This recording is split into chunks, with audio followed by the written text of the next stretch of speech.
Hello. Hi, happy Monday. One of these days, I want to get like a funny mask, like a gorilla mask or some of those big sunglasses. And just when I show back up, then I freak you out by looking weird.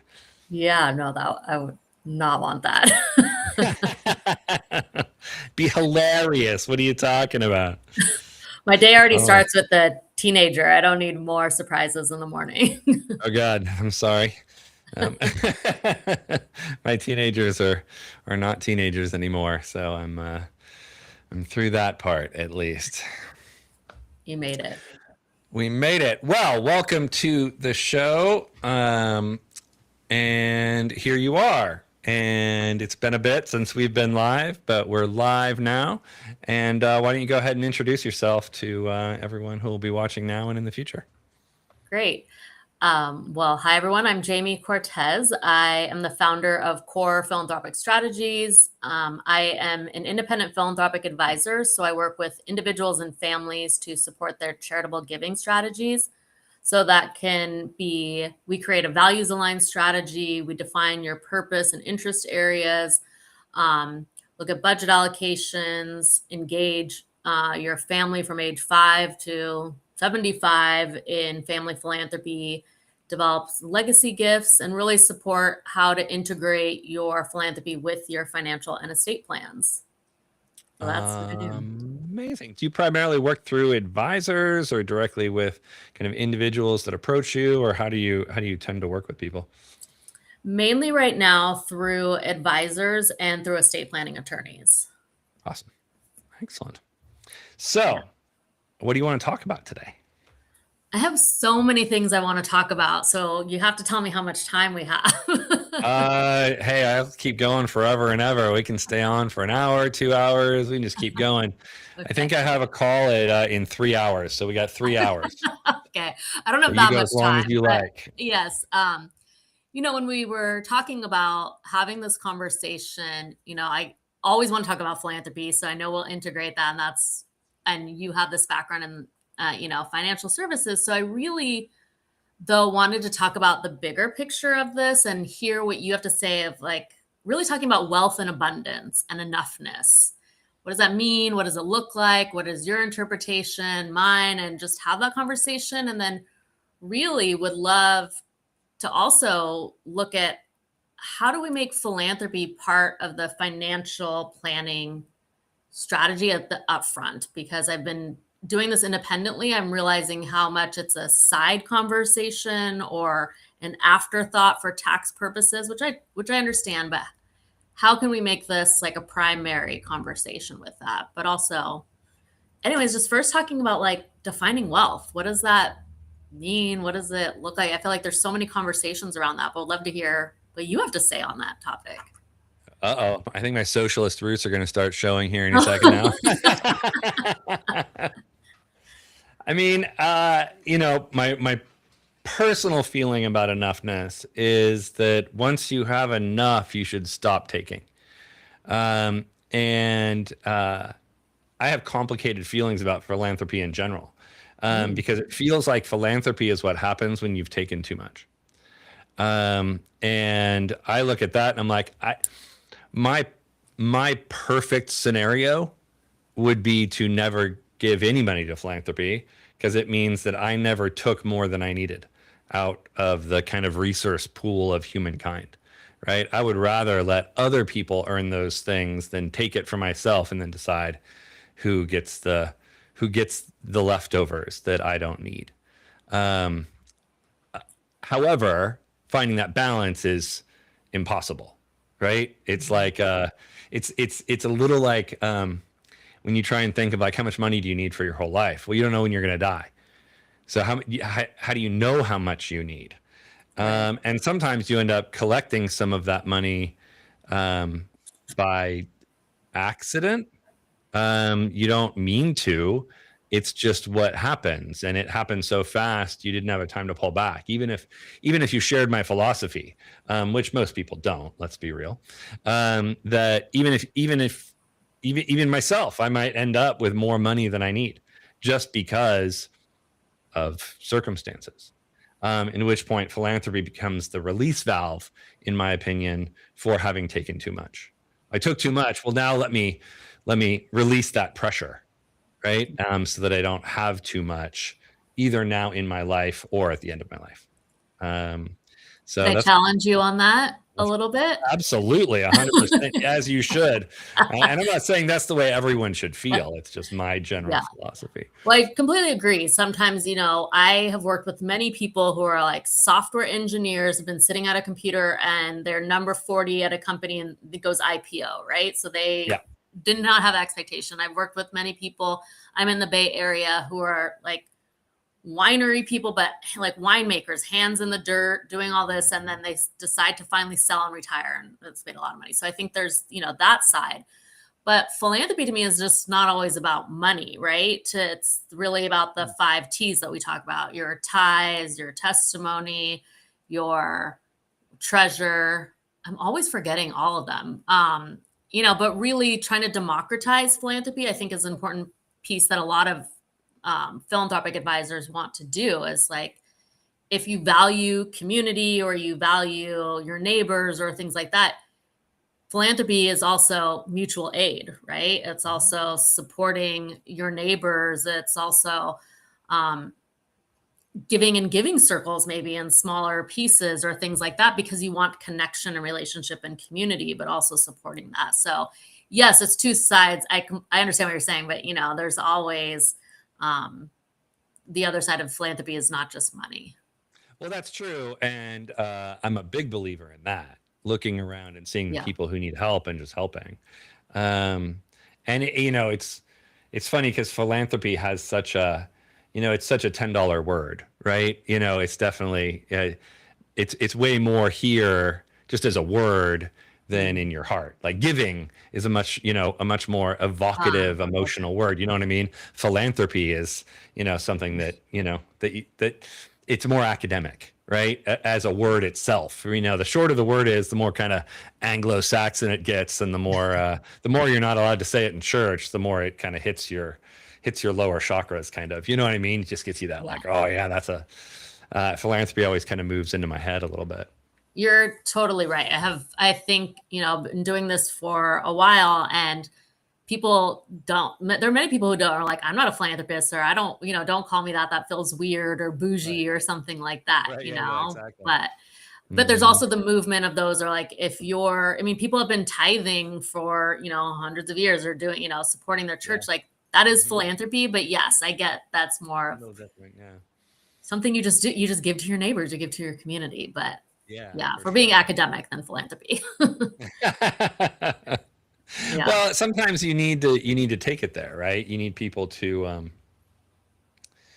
feel like it's the rational choice, right? In which case, a good $20, $10 word is what you need, right? Because that's what makes your head feel good about it. When it sounds like giving, well, if I give, then I have less. Philanthropy, it's like, oh, well, if I give, then I have more, right? In some strange kind of rational way. But everyone's response to that, both with their own kind of internal money story and their childhood money story, Yeah. and everything about money is so taboo and emotional that you have to find the way through to each individual's trauma. You have to try and bypass it, right? And find the way that doesn't get them stuck, because it's so easy to get stuck around money.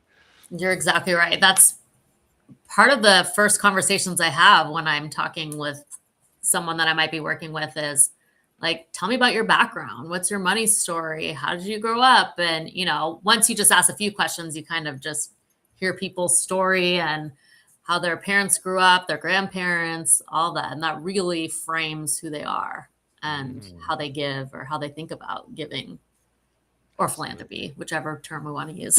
or charity, or tithing, or any of the other ones. You know what I mean? Like at the end of the day, like everyone has the word that they respond best to.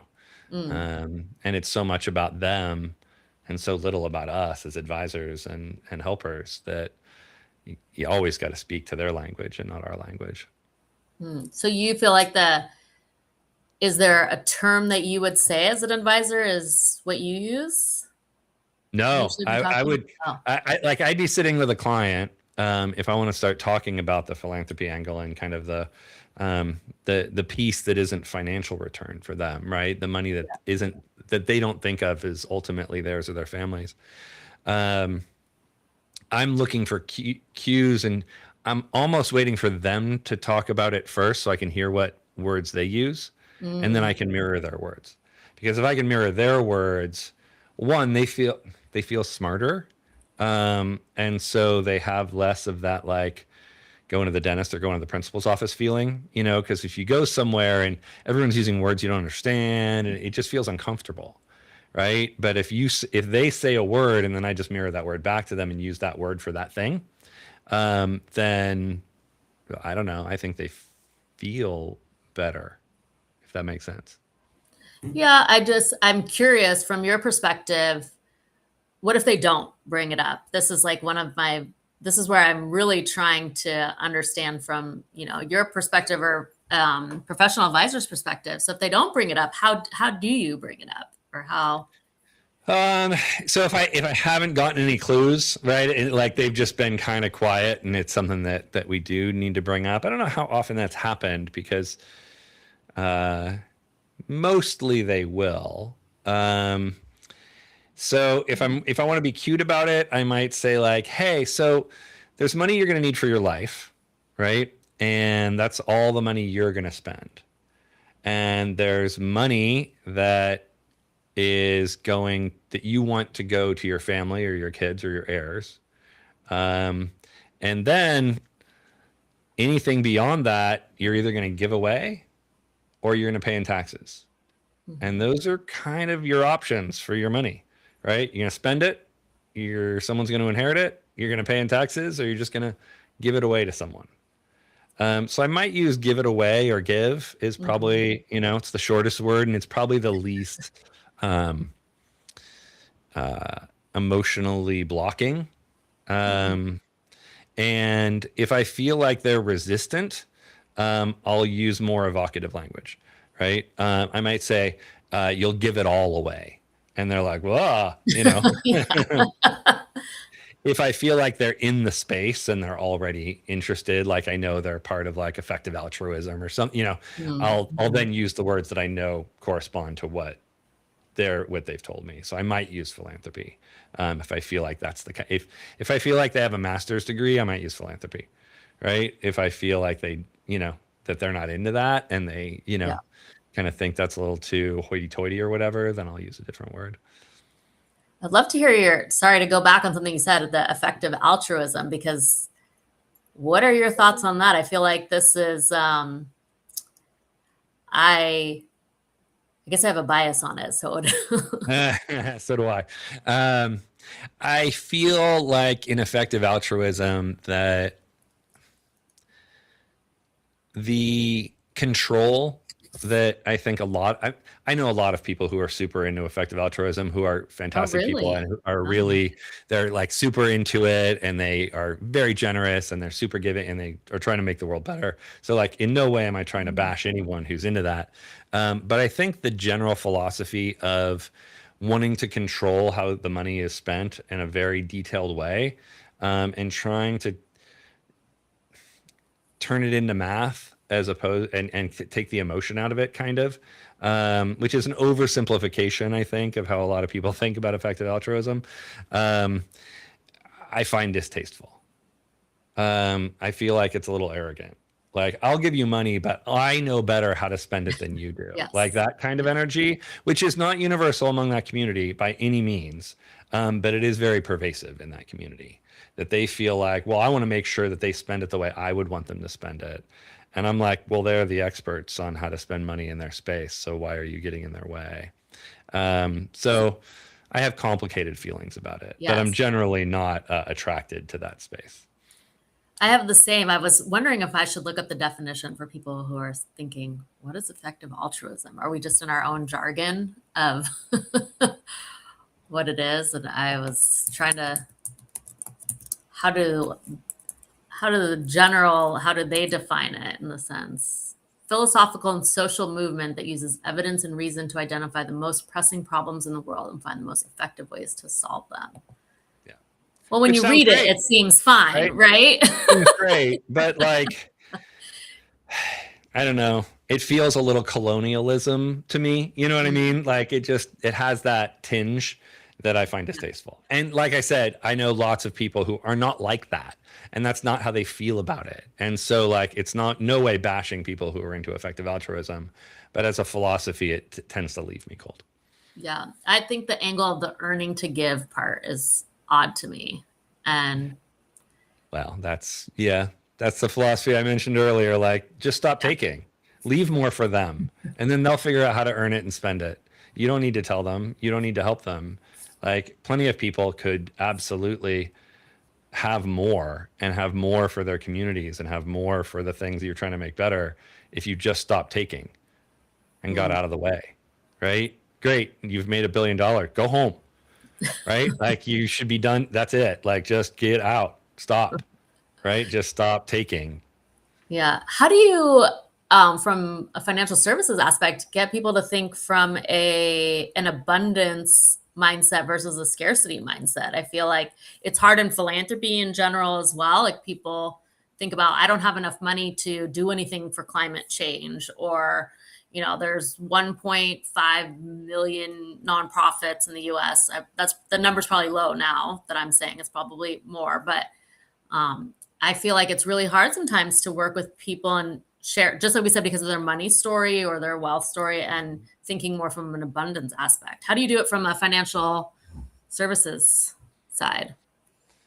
I mean, actually get people to switch over from I don't have enough to I have enough. Right. Yeah.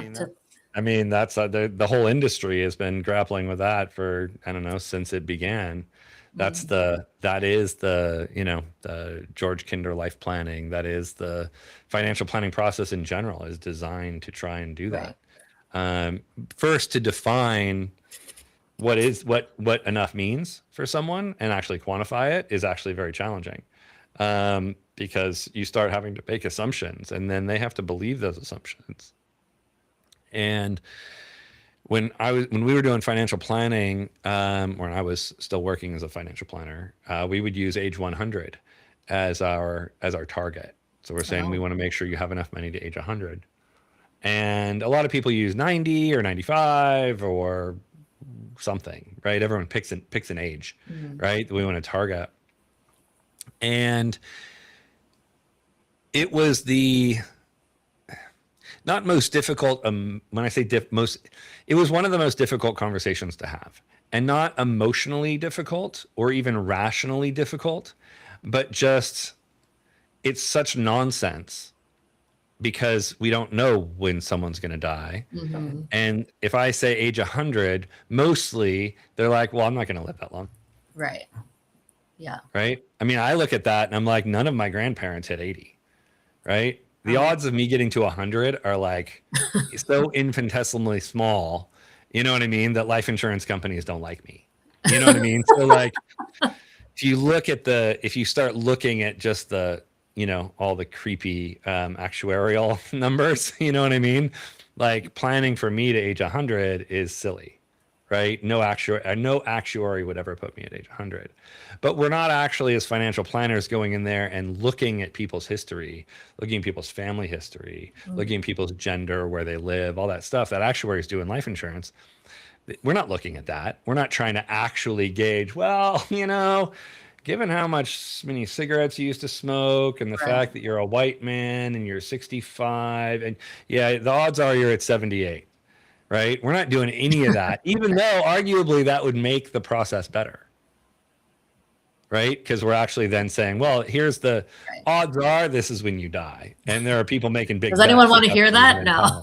No, they don't want to hear they're going to die at age 100. Most of them don't want to hear about death at all. Yes. Right. And it's part of our job as financial planners to make sure that they do. But it's quite difficult. And I actually was very intentional, and I used words like death as opposed to estate planning. Right. I didn't use the words estate planning with my clients. I said, hey, so next meeting, we're going to talk about your death and what we're going to do around planning around your death. And they're like, oh, but I think it helped it land for them in a way that was better. Mm. Because if I have someone who walks into that conversation emotionally scared and emotionally resistant because they don't want to talk about their own death, Right. then they're engaged emotionally, as opposed to me coming in and saying, we're going to talk about your estate planning. And the first thing we need to decide is who your heirs are going to be in that moment after you've passed, right? Instead, I come in and say, okay, look, you're going to die. All your money is going to need to get parceled out, right? Who's getting your money when you're dead? And And they're you're not like, getting people, you're not getting resistance on that, or I'm well, I not get the ready to same, talk you get the about that. same resistance, right? But you get Oh, at least the yeah. like the emotionally, oh, that's really scary, right? I don't like talking about my death, as opposed to like, well, I don't know. I mean, how much should people get? I don't want to ruin my kids' lives by giving them too much Right. money. They're in their head. But if I get them to death, then like the conversation drops so low in their body that they can barely handle it. And that I feel like Mm. we get to actually a more honest conversation. Yeah. And it brings things up that we don't get to if we talk about estate planning. We don't get to the, hey, okay, how are we going to ensure your children like each other? Right. Well, the Yeah. first thing is don't make one of them the trustee and Right. have decisions around the money that the other ones don't. Right. If you want your kids to feel equal, don't make one of them the trustee ever, because I guarantee that will break your family apart. 100%. Yes. Right. And they don't believe me for whatever reason. But the more I make them think about emotional death, and now they're in a place of this kind of mortal fear, they're starting to think about these things in a different way. They're not thinking that, no, my kids are fine. They really love each other. Like, well, does that really happen? You know what I mean? Like, yeah, that really happens. And sometimes Yeah. you need to put them on their heels so that they can actually see things for real, as opposed to, putting the blinders on and not really looking at the fact that, yeah, you're dead. So like something's going to happen here, right? And you won't have any control of it at that point. And so any control you want about how much your kids get, how much the government gets, or how much charities get, Yeah. like we need to have that control now, because as soon as you're dead, you don't get to have that control. That conversation goes differently than if we're doing estate planning. That's interesting. Yeah. I mean, good to know, I guess, when But I'm I'm. kind of a provocateur in general, so like that No, I works didn't for think. me. That works for me in a way that it might not work for everyone else, right? Because I'm very comfortable talking about death. You know what I mean? I'll talk about my own death, your death, everybody's death. I don't care, right? I'm past that emotional, like I'm not afraid of death. We're all gonna die. So what am I sitting around being afraid every day for, right? Mm. I'm over it. So like I'm kind of an ideal person to talk to you about your own death, because I'm not afraid of your death nor my own death. So we're just going to Mm. recognize that as a natural part of life and just move through it and stop being so weird. Maybe that's a separate conversation we'll have to have, because we got plenty of time. I don't know if So I'm ready to talk about death too. You have to prepare me a little bit for that. the more I prepare you, the worse it goes. That's what Right? I It's hear. way better to just bring it on you, because you're like, and let you experience those emotions in real time is actually really helpful. Mm. And then Okay. it's true when you're talking about running out of money too. It's like, okay, so we're going to talk, you have this much money, you're spending this much money. We run that through a Monte Carlo, which is a horrible way of predicting the future, but that's a whole other conversation. But you I don't run know what that through and is. you give someone this like financial plan and you say, oh, the Monte Carlo results are 70% that you'll never run out of money, Oh. right? That whole like percentage chance Yeah. thing. We can talk through that forever. I hate it.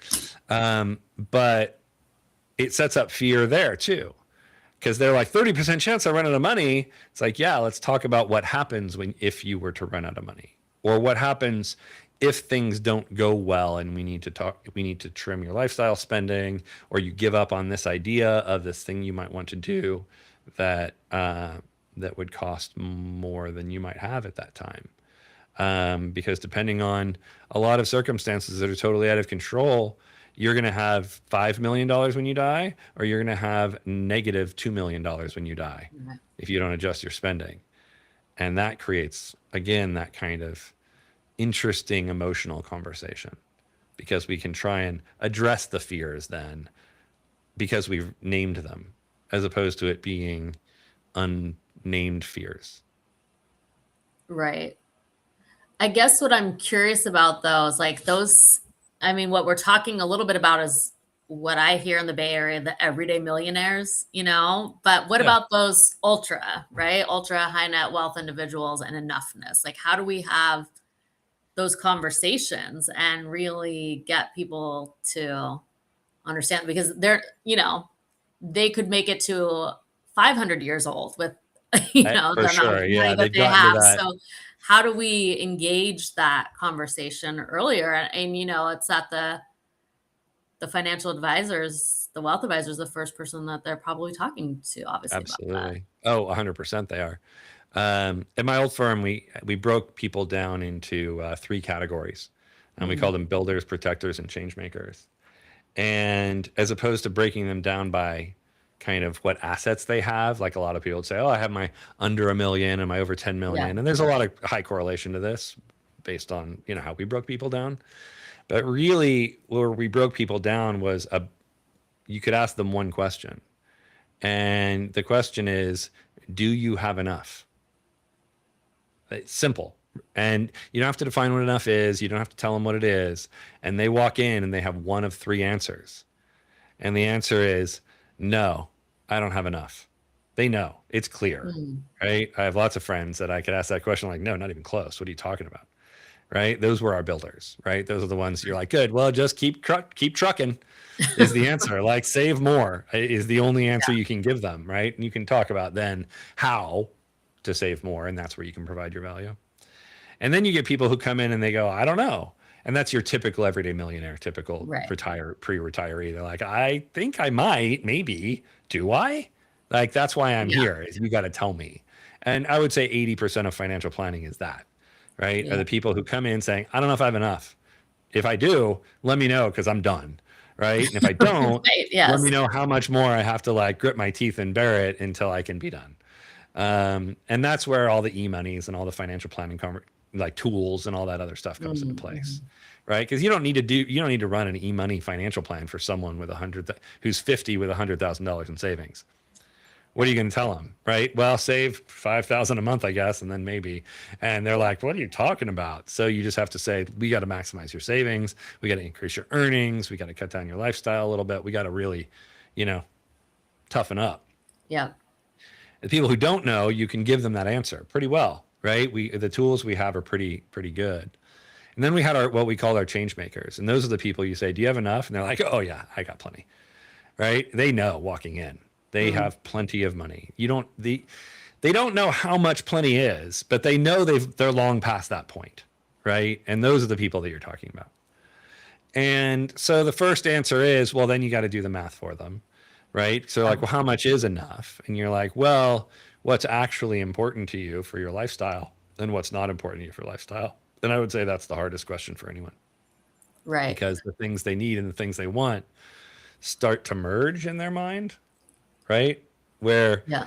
I've actually had a client say to me that they deserve to get a massage in their house every day, and Oh, they use the word deserve, and that's hard to manage. You know what I mean? Like you're like, okay, but I have a lot of judgment around that statement, right? So how do I help them through thinking, well, what if you didn't, right? Because then they feel like you're trying to take away something from mm, them. And so sometimes you have to let them find that on their own, what their actual like needs are. Now I didn't tend to have a lot of those kind of clients, mhm. just because they weren't the ones that would match best with me. Yeah. You know what I mean? If that makes sense. But that is the first question: is what do you need? What's there? Where do you feel safe? What amount of money in your kind of critical capital piece that you have reserved for you, right? If we carve out this large amount of money and how much we're saying, this is mine, this is for me to feel comfortable and safe. What Yeah. is that number? And that's sometimes a very difficult number to come to. Mm.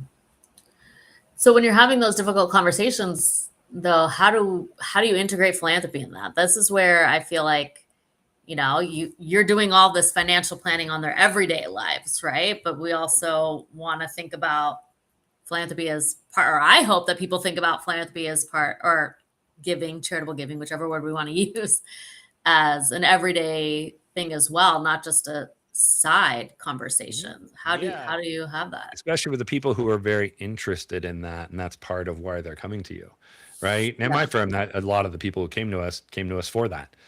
It was a strong specialty Mm. of ours, both kind of social impact and philanthropy, which I really actually look at like impact investing and philanthropy is the same thing.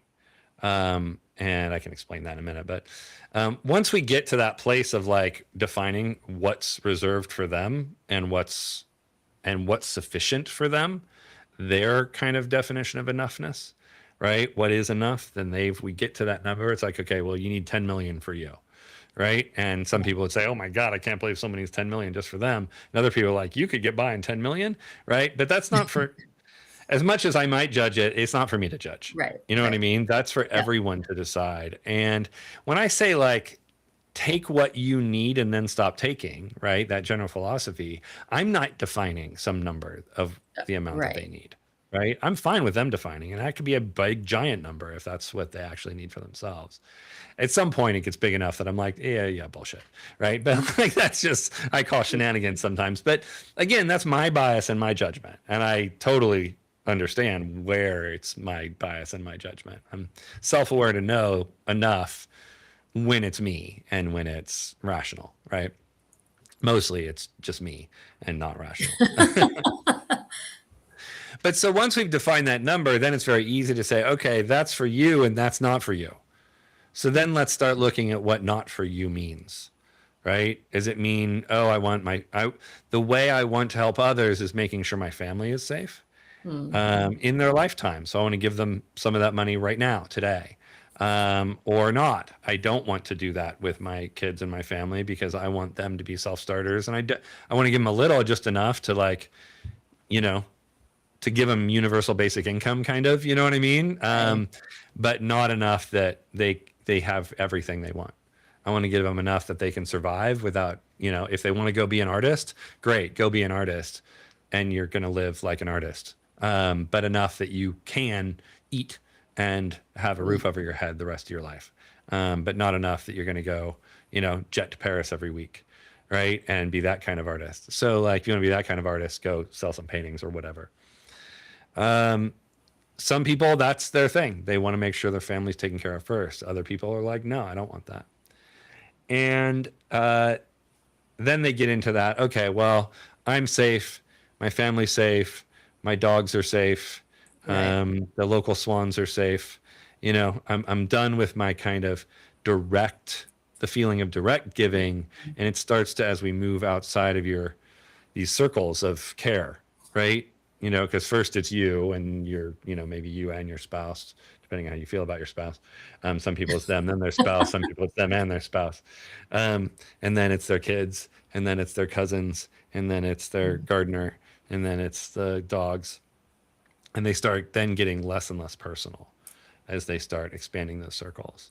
And that's where we get into the things where it's, okay, well, how do you want to give? Do you want to give emotionally? Do you want to give when asked? Do you want to give intentionally? Do you want to have a plan? Do you want to have control? Do you want legacy? Do you want to give to something that then has your name on it? Do you want to give anonymously? How do you feel about the idea of being someone who is a giver in the world of money? Because there's so many ways that people do it and so many kind of strings that could potentially be attached that you want to find out what their bias is, right? I think, finding out their bias is really, really important, I think, because otherwise, if you don't know their bias, you're going to run into it certainly at some point. Bias for giving or bias for? Bias for the ways we give, right? Oh, okay. Like, for example, giving with like a legacy name attached. So you're giving to a school or a museum or whatever, right?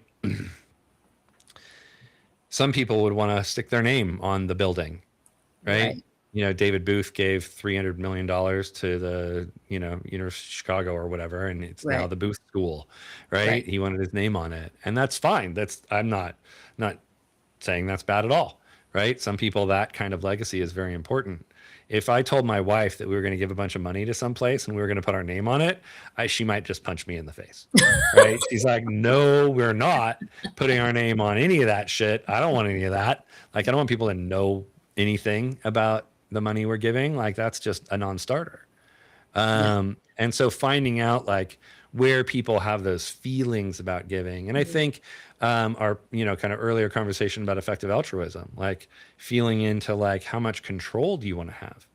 I mean, I've had those conversations. It's like you could give them $2 million and you can restrict it so that they can only use it on certain things, or you can just give it to their general fund and they can use it on whatever. Yeah. And I would say people are binary on that. People are like, yep, I want to have the strings. I want to make sure that it's used for this purpose only. Right. And sometimes that's a moral thing. Like, I want to make sure it's never used for some kind of defense project. Right. If it's like a university, for example, I want to make sure it's only used for the arts. Right. Because that's their primary cause that they care most about. Yeah.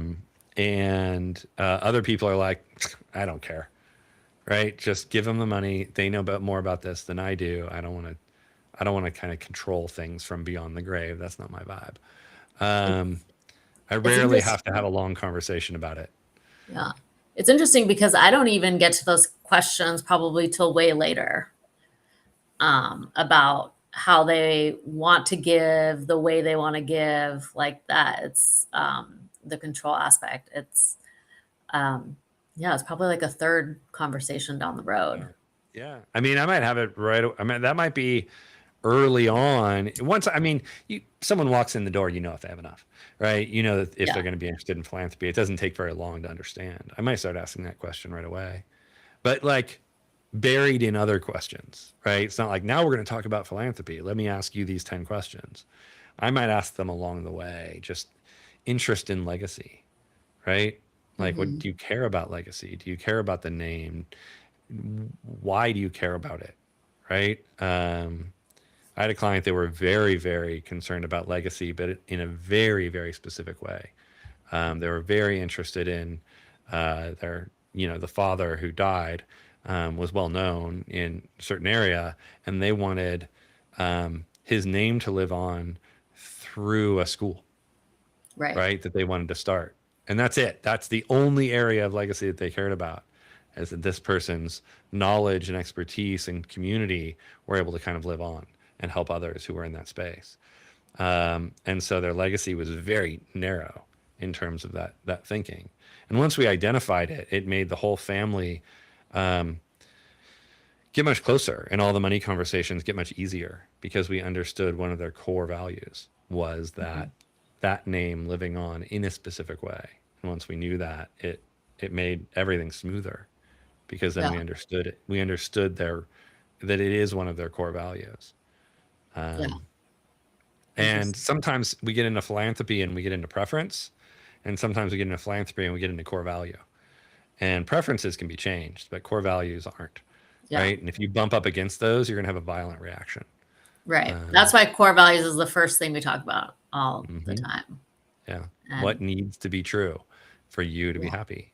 And I always make sure that I ask, especially if I'm working with couples or families, that I ask them separately, not together.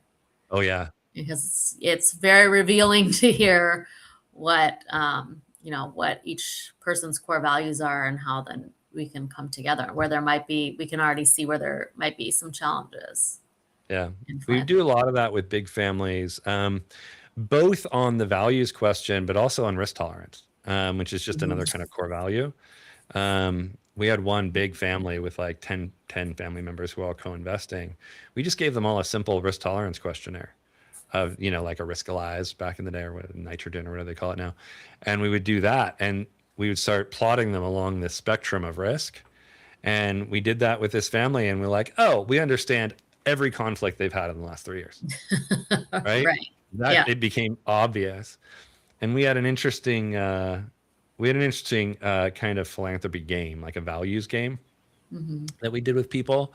We had 9 boxes, um, and they could either write. We'd have like either 9 common philanthropic values or whatever, like Right. women's issues or whatever. You could have a standard one, or they could just fill in 9 things they care about that they would give money to, right?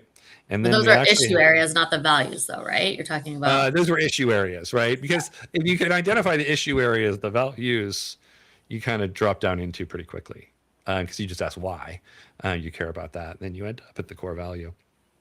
But so it might be issue areas. It might look more like a value, right? But we would then give them 100 gold coins, like the like dollar coins that are golden, like the Sacagawea dollars or whatever that are golden. So we Yeah. got we actually got like 1,000 of them, but we'd take and we'd give them 100 of them, and said, okay, this is your money that you have to give away, right? And each of these is worth however much you want it to be worth.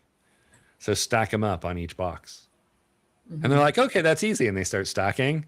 And then they get to the last, they have one last stack in their hand. They're like, huh. And they start restacking and they start moving them around.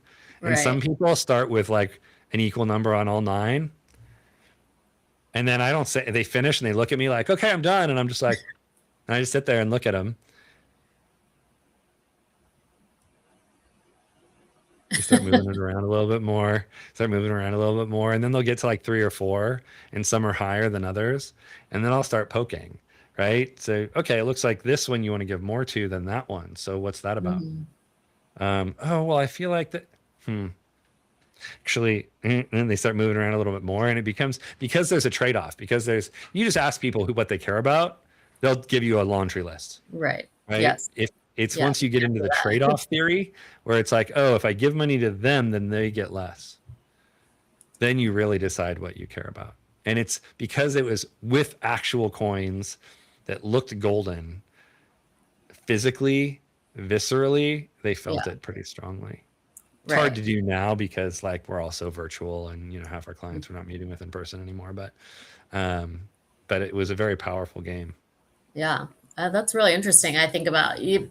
I also try and get people to only choose 3 issue areas a year, because you could choose 9, you could choose, I've had clients who have 20, and it's just, but then they're just being reactive, right? Or things that they've been giving to for a long time, where we really want people to, you can do that, but also if you have enough, then you really want to think about strategy, right? And the legacy, and where you really want to put that social impact, that money towards social impact, and Yeah, absolutely. thinking about that.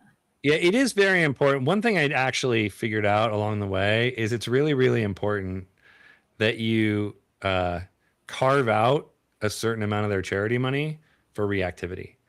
Mhm. Because everyone likes that feeling of, their cousin is asking for Yeah. charity for their whatever, and they get to then write a $5,000 check or whatever, and everyone's like, "Oh my God," you know what I mean? You're so amazing.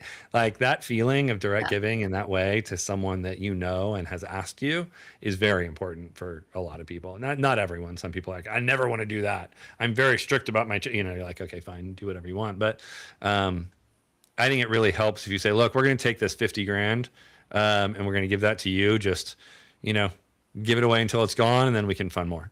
And they're like, oh, okay, great. I just want to be able to, when my gardener needs, their kid to have the walkathon, I want to be able to send them real money.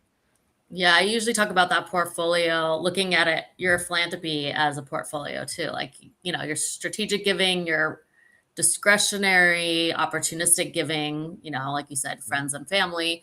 And interestingly, because of the way the world is now, a lot of people have crisis buckets. Like if something's, happening in the world and you're thinking about what, I want to be able to help a flood or a fire or what have you. And I think so many people don't have that in their plan. And so it's always like try and set some money aside for Right. that, Oh, especially. absolutely. I think that's also very, very important, especially for the people uh, who who have that specific kind of empathy, right? Because there's a specific kind of empathy that you have for strangers, right? That is different than the empathy you have for people you know. Feels different, right? If someone in your community got cancer who you know and they're having struggles paying for their medical bills, writing them a check feels different than sending money to some earthquake victims in South America. And some people have those kind of empathy buckets higher or lower. Yeah, I mean, definitely agree. I think though that more and more people know that the world is on fire and are trying to figure out like how can I do something. There's, this huge fire where homes are gone, or a big flood. So I feel like there's a lot more people who are understanding, like it doesn't always have to be that personal piece. Thank goodness, Yeah, because this is absolutely. the way the world is on fire and we need, especially with all the government cuts, which is a whole, third conversation we could have of, where USAID being cut and all the other funding aspects, medical research, like thinking about how people can support that. But Yeah, absolutely. It's we do I think we have gotten very complacent as, in the United States as a country around giving, right? There is a degree to which you're like, well, look at how much we're helping the world with all this money we give away to Africa or whoever. That does take a lot of people and just kind of make it more complacent around giving. Like we're already doing, like, look how much I paid in taxes and look how much of that's going out to save the world.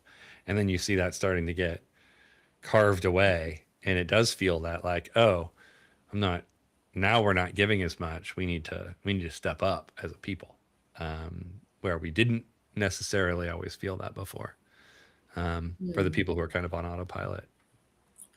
yeah, I think that it's interesting. I feel like in the shift lately, what I've seen with a lot of clients with donors is that they're either one way or the other. I want to help no matter what. The world's burning. And the other ones are like, can I do anything at this stage? Like I've already, I put so much money into XYZ or, this, that, or the other, and then it's falling apart. Or, a lot of I think about democracy where a lot of donors put in so much money into, election and voter rights. It didn't go the way that a lot of clients thought that it might. But I keep trying to say, the women's right to vote took 90 years. Like you can't stop, right? You have to keep moving on and fighting for, if you believe in this and, and democracy, then you need to keep moving on, whatever it is, not just democracy, whatever. Yeah, whatever those causes are, for sure. I mean, yeah, everything is under siege. It feels like all the time these days. yes, definitely. So pivoting to something you said before, I'd be curious what your thoughts. You said something about impact investing and philanthropy being the same. Yeah, tell me, because I see a lot more interest in impact investing, which I think I love it for clients. Sure. So I think about everything you can do with your money, right? Having 3 returns, right? You have your financial returns. That's like you put money in the S&P 500, you get 8% back or whatever that year. Great. That's your financial return. And then there's a personal return, right? How did you emotionally feel about spending that money, right? What return did it give you above and beyond the financial return, right? So I just bought this new house up in Washington. It's going to have some financial return, right? It'll appreciate in value over time. The personal return on it, on my 20 acres outside of Portland, that I got for a great price and is amazing. And I just came back from there, and I just are you inviting all of us over? For sure. We'll have a camp out. We got plenty of space. A giant meadow. It's amazing. And the personal return on that is extremely high, right? Way higher than the financial return. It doesn't, I mean, if it never appreciated in value, the personal return on it is so high that it feels like the best investment I ever made, right? Yeah. And then you have your social return, right? And social returns, very difficult to quantify. Actually, personal returns fairly easy to quantify, right? It's like, what would you pay for that?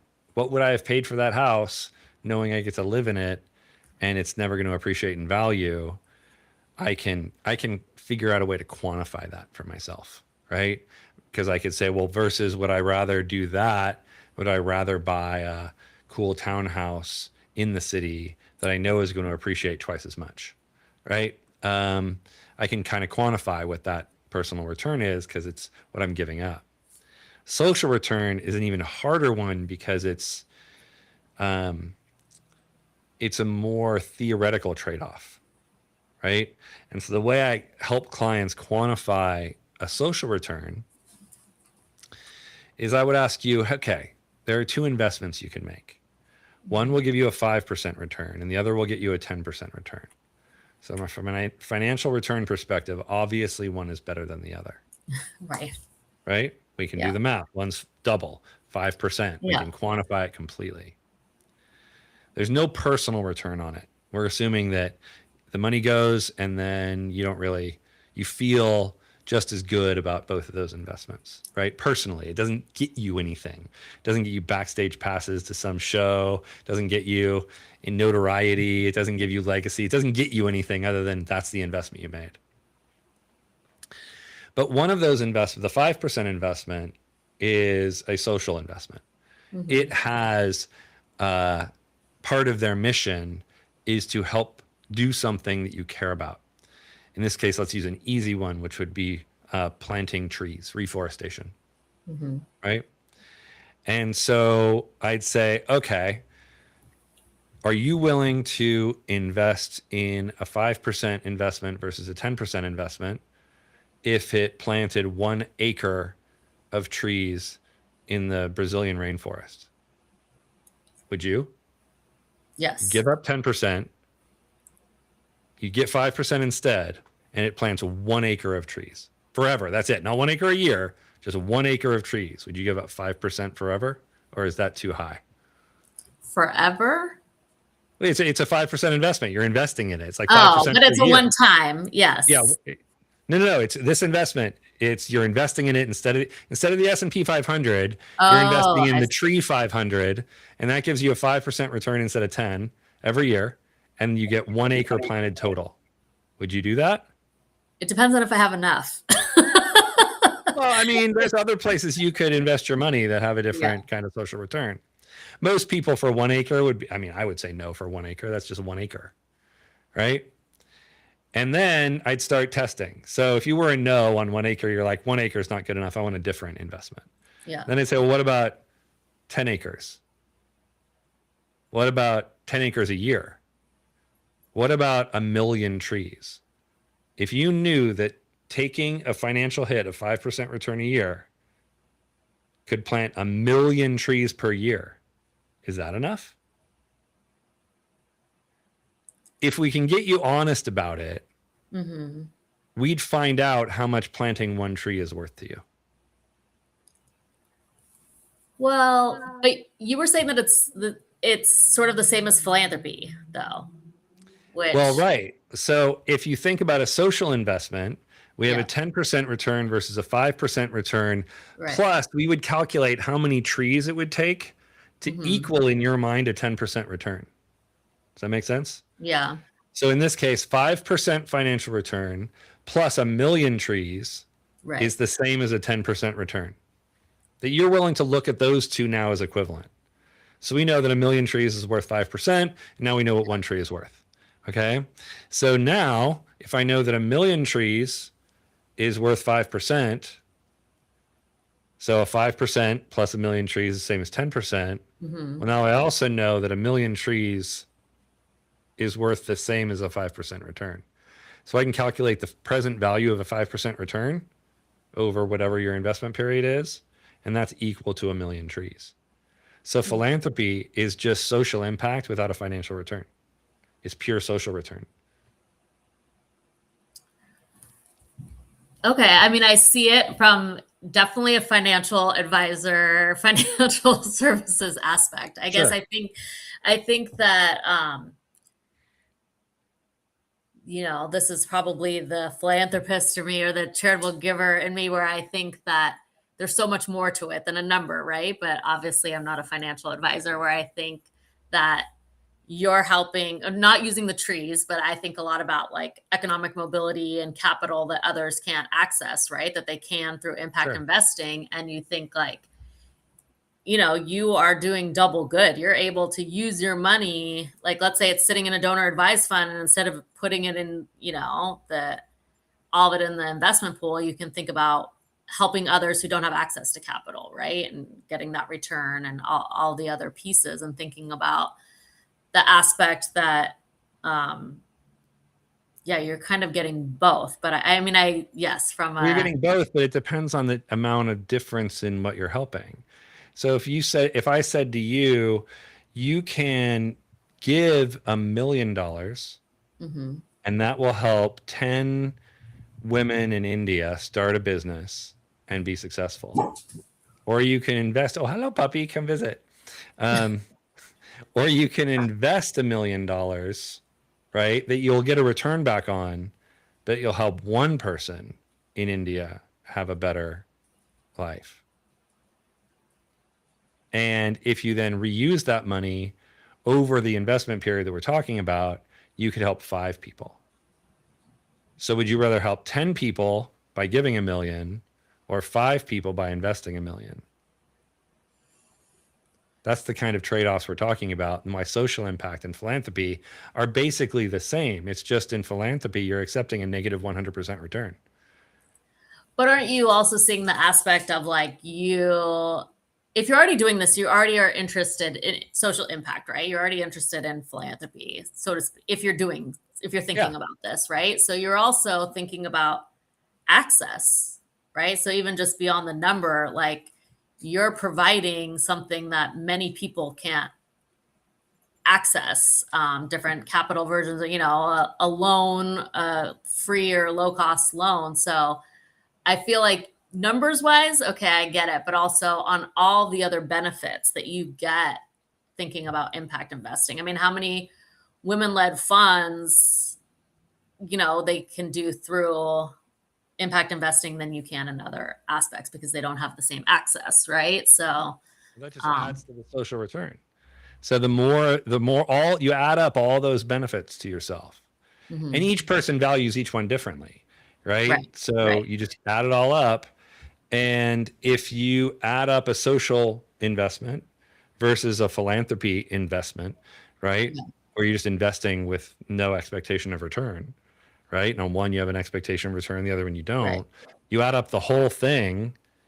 And if the good you're doing plus the financial return is the same on an impact investment in philanthropy does more good, but the impact investing does more good, and you get the money back, and it comes up to the same, well, you get a choice to make. Do you want to do more good, or do you want to get some of that money back and still do a lot of good? And functionally, there's a point at which it's going to be hard to make that decision. And that's where it's equal, when it's hard to decide, right? Should I invest in this thing that helps people, or should I give to this thing that helps people? And the only difference is going to be the financial return. And if it's way higher, if the amount of good you do with a social impact investment is the same as what you do for philanthropy, but in one you get your money back and the other one you don't, well, obviously do the social impact. It's always better inherently. I mean, that math is easy. And so the philanthropy has to be that much better to compensate for the investment return. That's why I call them basically the same thing. It's just that with social impact, most of the time, but not all the time, there's some sort of lower return expectation. Right. Yes. That is definitely not always true. Sometimes the return you get on a social impact investment is way higher than you get on a non-social impact investment. But the expectation you're not expecting. Yeah. Well, even some of those you do expect, right? And that's fine. You should always do those. Those are a no-brainer, right? No. Always first do all the social impact investments you can make that the return's higher than the investments you'd get without a social return. Yeah. Do that first, no-brainer. Get those ones invested in, because that's obviously better for everybody, right? You get more money back, you can use for more social investing, you can then double down, and it starts to snowball and build on itself, right? Assuming you want to keep getting more money, which, some of us don't. Well, When you think about that through a donor advised fund, right? So most of my clients have a donor advised fund, Sure. and then we're moving that. That's the usual way that people create tax efficient vehicles, right, with their Sure. wealth advisor. One of the things that I have been talking with donors is choosing values aligned donor advised funds Mm. rather than, an institutional donor advised fund, or because it's, I mean, if you're all about, I just want very small percentage, I'm not going to change your mind. But those who are thinking about social impact and thinking about their, they've already given their philanthropic capital, right? Well, when time it's in a DAF, it's now philanthropic money, right? Cannabis. So I have clients who say, like, I don't need the 7% return that maybe I'll get at a community foundation or other places like that.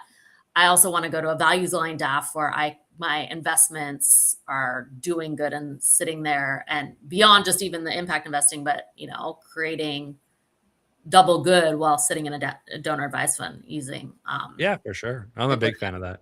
Yeah. I have mine at what impact assets that I think where my DAF is. And that's great. I picked that over the Schwab one or the Fidelity one or whatever because the investments they offer inside are more appealing to me. Right. That said, like a lot of people would hear that and go, yeah, empty your DAF. What are you doing? Like, get that money doing good. Why is it just sitting there? Well, So there's certainly a lot of people on that side of the argument. yes, for sure. I mean, this is my question as when I think about financial advisors where I have worked with, they've put their clients' money in Fidelity or Schwab or Vanguard or something like that. But when you talk to a client, a lot of times they're, like, oh, I'd never thought about a different kind of DAF who, might be doing something else or might be able to do these impact investments or et cetera. Do you think that financial advisors are having those conversations at this set, or it's more like, Oh yeah, absolutely. I mean, they are? Okay. I would say actually most financial advisors aren't having that conversation, that the financial advisor, if they care about that sort of thing, has just chosen that kind of Mhm. more values aligned DAF for everybody. Right. So at my firm, we used impact assets just for everybody. That's just that's the Oh, DAF we okay. used. You know what I mean? Mhm. We were a little paternalistic about it. We're just like, no, that's the one we use. We're not putting you at, I mean, now if a client said, no, I want to be in the San Francisco Community Foundation or whatever one if they cared, then we put it in Yeah. there. If they were neutral, we just put it in impact assets because that's the one that kind of we vetted and felt like was the best balance of investment choices and fees and Yeah. capabilities and technology and the whole experience of it all. Because that's all a piece of it, right? It's all well and good to give your money to a DAF, but the experience of using their technology and their website is so bad that it actually makes you less likely to want to commit to charity. You know what I mean? Because it's just so Yes. annoying. Yes. I got to look at some of those side bits too, Yeah. because you don't want to annoy anyone. Yeah. I mean, I love impact assets, donor advised fund. I think it's great. But that also brings up a great question, which is, I know that they don't have philanthropic advising at impact assets. So, No, yeah. Because I've talked to them before. So this is the great point of where, why I got into this business, right? Is to help fill those gaps of people who are not receiving philanthropic advising services. So when do you bring that in with a client?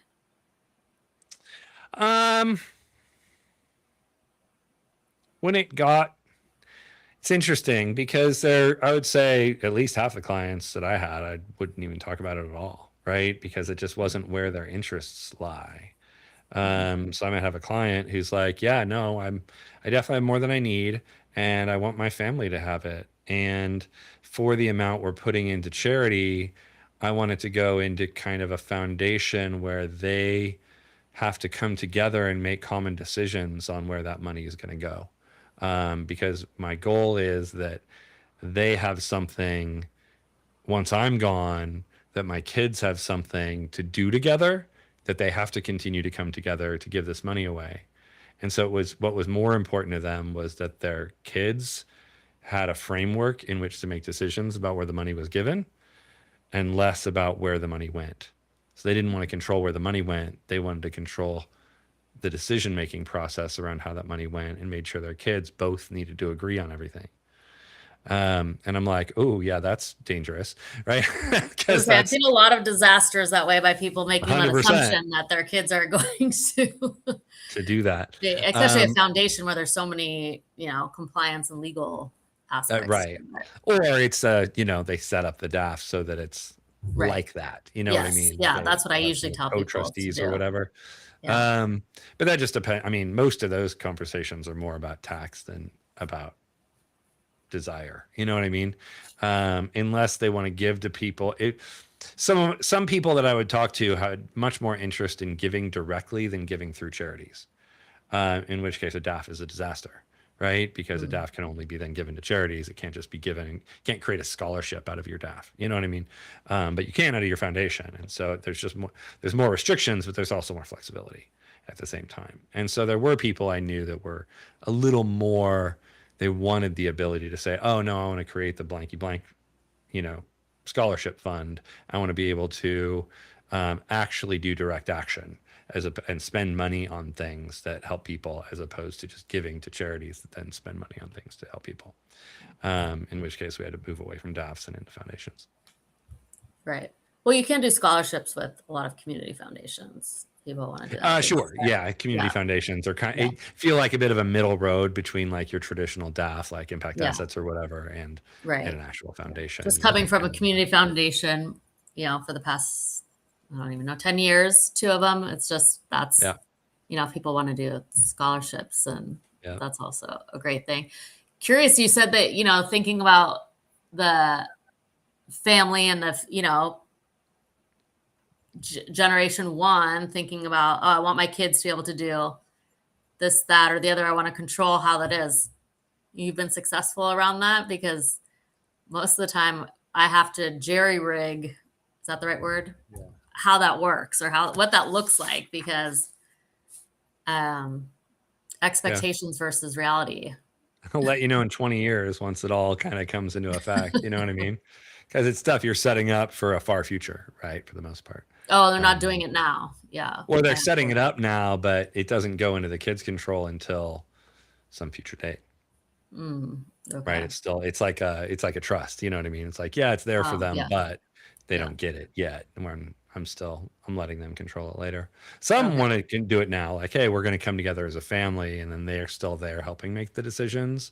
Then eventually they fade away. But I don't know. I've not had a huge amount of success with it, but Yeah, I mean, I do a lot of it now, thinking about that, especially, in their philanthropy, which is obviously coinciding with all their financial plans and their estate planning, death plans. I don't know. Now I'm going to call them death plans. But, I'm thinking about where there were ideas of what the generation one really wanted. And yeah, like I said, had to negotiate the way we actually did working with generation 2 and 3. So I feel like that's the hairiest part lately. yeah, I will say it's not my most favorite work. Oh, really? Family like dynamics and family play. Well, family dynamics I like a lot, actually, but kind of finding the consensus-based giving, that kind of energy and that group dynamics around different values is not where I love working with families. Where I love working with families is when I'm helping, like I'm dealing with, let's say, the widow mom, and she has concerns about her kids, and one of her kids is a spendthrift and the other one is controlling, and I'm trying to teach one of them how to run a business and the other one how to budget so that they don't spend all their money on dumb stuff. You know what I mean? And like finding each of their psychology around money, creating a stable base. And then if I can create a stable base of financial education and financial like emotionality, that they kind of are in a healthy place with money, if I can get that whole generation healthy, then I feel like all the other stuff just kind of becomes easy, right? Because if you have two inheritors who are each going to take some of the money and also coming together, and they're going to have to come together and decide where the charity money goes. If they're both in a healthy place around money and they like each other and they don't have any money conflicts, because all this stuff has been addressed and we've seen therapists and we had facilitators and I've come in and they are each knowledgeable and feel educated, then making those decisions is easy, right? Mhm. I feel like mostly those decisions are hard when there's lack of knowledge on one side or the other, where there's feelings of jealousy or old resentments that just never got surfaced. And that's what creates the big problem. That like deciding where we allocate our money is actually pretty easy if everyone just likes each other and has a kind of at least understands what everyone's values are, even if they're different. Because that becomes a much easier conversation where it's like, hey, I know you really like this. I know we really like this. How about we say we do some here and then some for your thing and some for my thing, right? And you can Yep. validate that they have a real thing because you understand their values as opposed to kind of Yep. guessing or having disdain for it. Yeah. So if you're coming Most of from the that times I helpless don't place, get clients that have already, I have to work through that with them. So it's well, yeah, interesting you come in that at the end, right? no, it's interesting to hear that you are having those conversations or that financial advisors are having those conversations because I feel like I'm having those same conversations, of I'm not having the conversations about educating them on their financial literacy, but all the family dynamics and giving, we still have to negotiate. There's a lot of negotiating on, collaborative versus not collaborative giving. Yeah. Because I kind of would see my job as just doing my best to make your eventual job easier. No. Well, Right? How yes, can I I love that. prepare No, I them mean, for I a want that. conversation with Yes. you? Because ultimately, like if they come to you ready to go, your job is easy. If Yeah. you have to That'd then be clean up awesome. the work that I didn't do, if I didn't get them healthy, if I didn't get them to a place of like, okay, they're ready to have these conversations with you, if you have to do it's like if you go to get a master's degree and there's like 10 classes that you have that are prerequisites, you're like, okay, you're going to spend a year of bullshit before you can get to studying the stuff you actually want to study. Yeah. Right. And I feel like sometimes people just haven't done the prerequisite work when they get to that conversation. They But don't do even you feel know like that you it exists. self-select into knowing this? Like I have really great advisors that I talk to, some that, have never heard of philanthropic advice. I've had multiple people since I started this a year and a half ago saying like, I've never heard of a philanthropic advisor. Like, what do you do? How does that even work? And so I'm doing a lot of education about that. And obviously what I want to be on a podcast too is, or on this YouTube stream is to talk more about philanthropy and Sure. what philanthropic advising is. So how how do you navigate that? Because I feel like I don't. Maybe you're just self-selected. You already know about this, but most wealth advisors I talk to, Yeah. I mean, I was lucky yeah, enough, or I don't know. I don't know if lucky enough is the right term, but the firm that I ran and the firm that I was brought into was already there. Right. I yeah, didn't bring that to that firm. Right. I would say I got educated by being at that firm. Right. It wasn't a situation where honestly I had any say or I didn't drive that effort. Right. I was not the one who came in and said, I really love philanthropy. Let's make this happen. I just grew up in a firm where that was just kind of normalized. mhm, Right. That's just what we talked about all the time with everybody because our founders were very philanthropically minded. Right. And they were very focused on enoughness and they were very focused on not taking too mhm, much. And they were very focused on the George Kinder questions and all the kind of psychology of money was just that's who they were. Right. So there yeah, was the idea that there are firms out there that don't understand any of that is like very foreign to me. Right. And I know it's mhm, true. I've seen them and I've met them and I know those other advisors and I know those firms.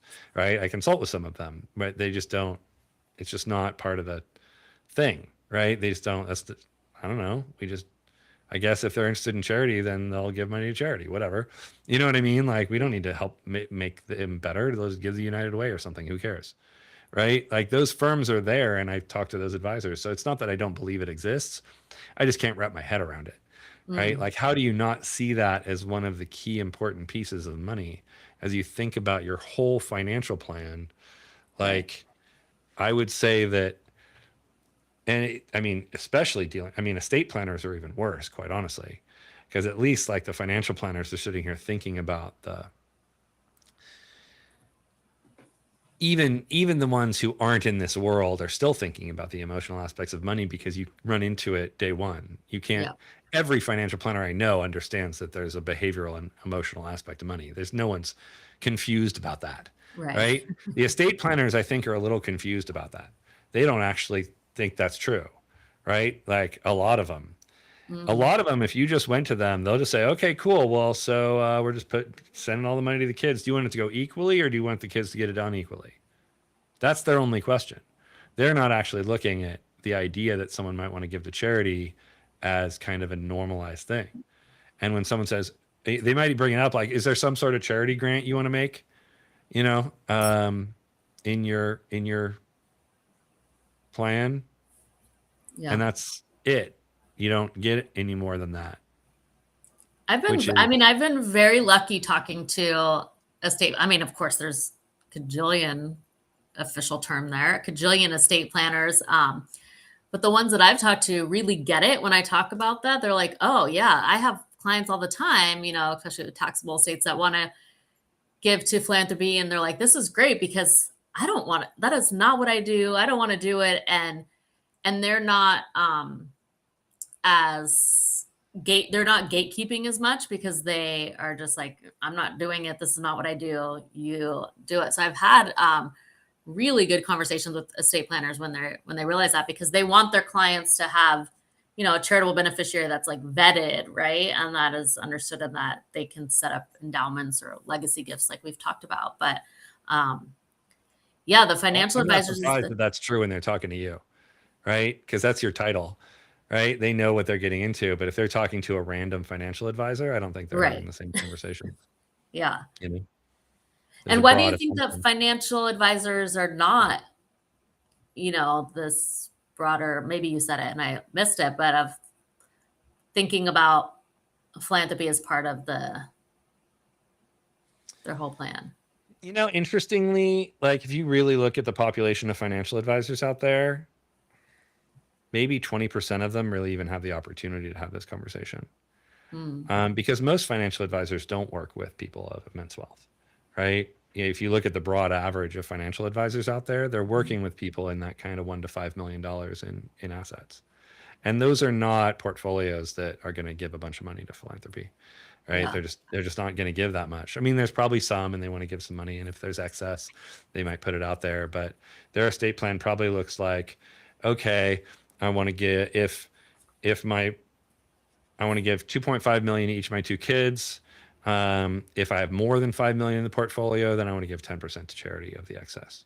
Right. It's that kind of formula where it's like, okay, I'll put something in for it, but it's not going to be, Right. it doesn't matter who gets that money because it's not that much.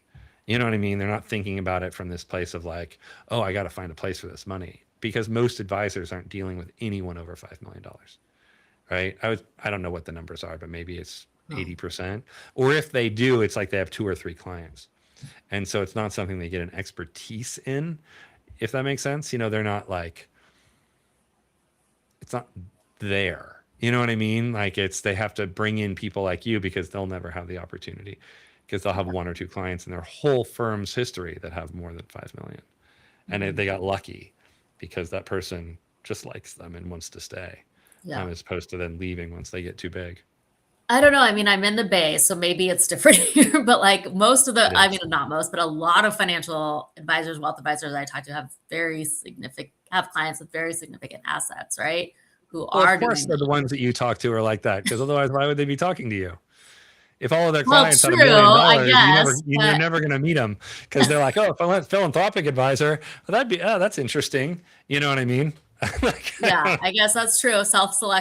Self-selecting again, but it has been that a lot of them don't have not heard of advising and what it actually means and what it actually is and why clients should should have access to one, or a wealth advisor should talk about it. So it's been an interesting journey to kind of find get these there. accidental multifamily offices that didn't expect to be a multifamily office, but they end up as one because they get a lot of clients at this weird Right. little company called Anthropic, and who knows, like who knows if they'll make any money. These Right. guys are all poor, and all of a sudden every client has 80, $100 million or Yep. whatever, with some big, charitable opportunities from Yes.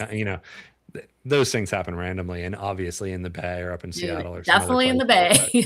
you're Yes, gonna and you're gonna hit a lot of that. And um Yeah, I think most of those advisors, and I talked to a bunch of those, the kind of Yeah. accidental multifamily office, are like, suddenly I have all these clients that are really big. Right. It's like, wow, you need to go do some studying, right? And figure out all the things because you will need to have access to some private investments or this or that or philanthropy and consultants and this other kind of outside team. And I do talk, in my consulting, I do talk to a lot of those people where they're small. They end up with a bunch of really big clients just randomly because of referral. Some they get one referral source that just loads them up, and now they're like, well, how Right. do I create the services that these kind of people are going to Yeah. need so that I don't lose them all to a big established multifamily office or like Goldman or one of those kind of groups that Yeah. specialize in dealing with people at that level of wealth. But you I just mean, kind of and you got to get good family at it. offices are growing immensely right now with all of Do this. you do work with actual single family offices? Because I would expect a lot of your work would come from that kind of crowd. No, because I'm in some family office associations, but not really, mainly multifamily office because they're very big gatekeepers at family offices. And, I'm just trying to add value to what you're doing. I'm not trying Right. to, take your assets under management, whatever it may be. So it's been, but I think that's why the knowledge about what advising is and why we do it and how we want to support their clients is something that, yeah, I've been wanting to do. But I've asked you 500 questions. Any questions for me before we? I asked you a bunch of questions Oh, too. What are you well, talking about? I just filter them in there. I sneak my I questions guess I in just so had that so it doesn't many seem so like. for you. So Oh, keep going. No, keep I going. Let's was go. focused on that. No, I love it. Let's keep chatting. I think it's going great. What about thinking legacy planning? Like we talked a little bit about it, but um, mainly what I talk to clients about, you were sort of talking about the family dynamics of legacy planning, right? And I usually from the philanthropy perspective are more about the actualizing it. Like what does that look like of doing that? So would love to hear how you start your legacy planning with clients. Oh, yeah. I just don't think I have a whole lot of experience with that. Like Mm. most of the clients that would end up filtering to me aren't the people who are interested in having their name on a building. Because I don't Well, I but don't really I put mean, I don't think money that where my legacy heart just is. has to be that though, right? Well, what else would be in legacy? Like, what did they? I mean, I had the one family who was very, they wanted the school named after the guy. They had that sort Yeah. of thing.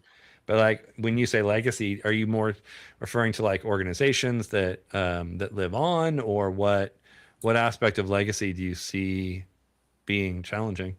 Yeah, like I think, well, not challenging, but I would say that a lot of clients that I work with think about developing scholarships, right? And they're not necessarily in their name. They're just like, I want a scholarship for students who, you know, don't have access to basic need, whatever it may be. So a lot of scholarships, thinking about that, a lot of setting up endowments at their alma mater, not in their name, but thinking about that, or setting up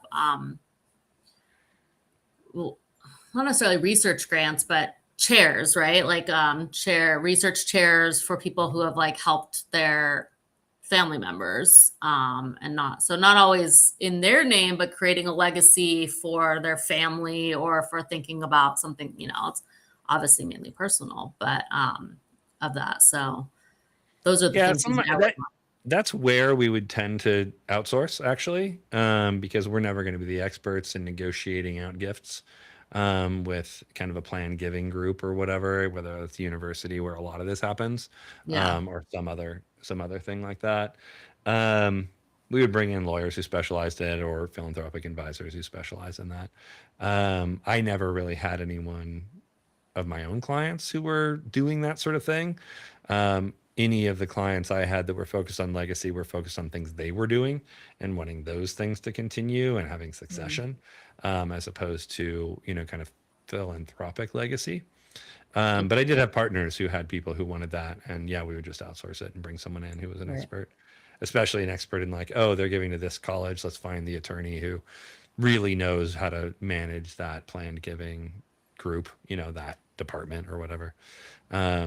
So it's just like anything else. If we had a client who was really had a particular tax issue that we wanted to manage, we would hire someone who Right. specialized in that tax issue because that's how you do it. You know what I mean? Um, so yeah, I wouldn't say that I have a whole lot of experience in there, but for all the advisors out there listening, or even for you, just I think the network around you around that stuff is more important than knowledge about it.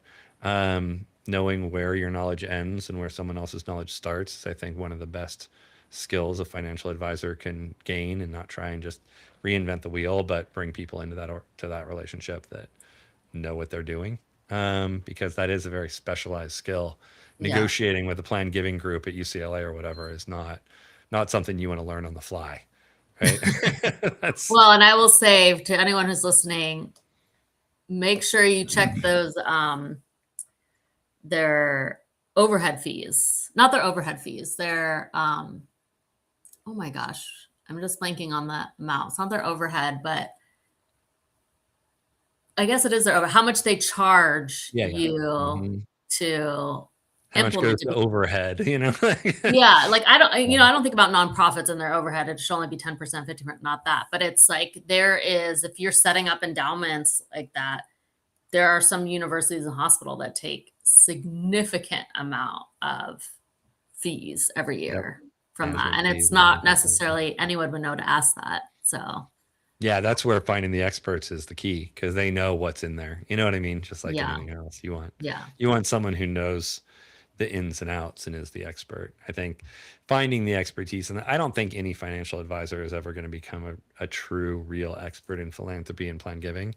There's just too many things you need to know as a financial advisor. There's just no way you can capture enough of that knowledge. I mean, a few might or whatever, but like it's uncommon, because also most of your clients you're only dealing with on this kind of narrow end of your client list that's going to be doing anything like that. And even of that group, only a few are going to want yes, that kind of gifting, right? Because the other ones are just wanting to do general gifting or kind of the non-restricted giving or something like that. So I think it's really, really important to just like anything else, to know the good CPAs, to know the good estate planning right, attorneys, know the good insurance agents, know the good philanthropy advisors. Hey, everyone, look, here's one. To know the good lawyers who negotiate that for you, to know all of right, the tax people who understand the intricacies of philanthropy, because it's a whole different world. And so it's just another one of those categories of people you need on your call list for your clients, for sure. yeah. But this is where I go back to, yes, that's what I want people to understand. And when I do talk to the wealth advisors, they're like, "Oh, awesome!" Like, most of them. I mean, don't get me wrong. There's a few who are like, I have zero interest in talking to my Sure. clients about it. But most of the time, have people who are very enthusiastic about understanding philanthropic advising and philanthropy, but it's not as it's more nuanced than insurance and your CPA, or things like that. So, what are your Mhm. recommendations to get more people talking about philanthropic advising or philanthropy in these circles? And I was like, oh, maybe I'll speak at more wealth events, and it was sort of a play pay to play model. Like, oh, you Yeah, a can lot of speak, them are, which is but annoying. you'll sponsor it for $5,000 or something like that. So, Yeah, well, um, that's how all these conferences make their money. right. It sounds like you just need your own YouTube show. Um, No, I could not listen to myself speak for that whole time. sure you can. It's already Do been an you hour and watch a half. yourself back? Oh yeah, I love watching myself. Really? Yeah, look at me. I'm beautiful. You know what I mean? Like it's just pleasant. What are you talking about? Oh, No, I was in theater as a kid. I was like, I got oh, that beaten out of me early on. You got to just enjoy. It's funny okay. though. My best friend also went through theater, and he just can't stand listening to his own voice. I'm like, get Yeah, over yourself. I think that's an yeah, anxiety response, honestly. Just, yeah. talk I'm to your sure it is. therapist Although and my then do it. family, I'm lucky to have a 13-year-old. So when I was interviewing one of my clients to do a video, um, I was listening back. My daughter was just like, no, mom, you sound, and my husband, they make fun that, you're so LA. My voice is so sing-songy. And so they're like, you just sound too LA for podcasts or YouTube. So, but I guess I got to get over You that. kid, get out of here. Never ask a 13-year-old to criticize anything. It's their favorite. It's their favorite thing. No, I don't know. I feel like, you know, I think putting yourself out there is the most important thing you can possibly ever do. Yeah. Just being there and offering yourself to the world. And, I do this show and, a few people are watching and, a few people will watch and it doesn't matter because I use it as an opportunity just to hang out with my friends. Oh, are we buddies and we're friends now? Now, Yeah. hey, you're here. You Yeah, don't get here and right? it's been an Yeah. hour and a half. Are you kidding me? It's like 4 coffee dates in one, you know what I mean?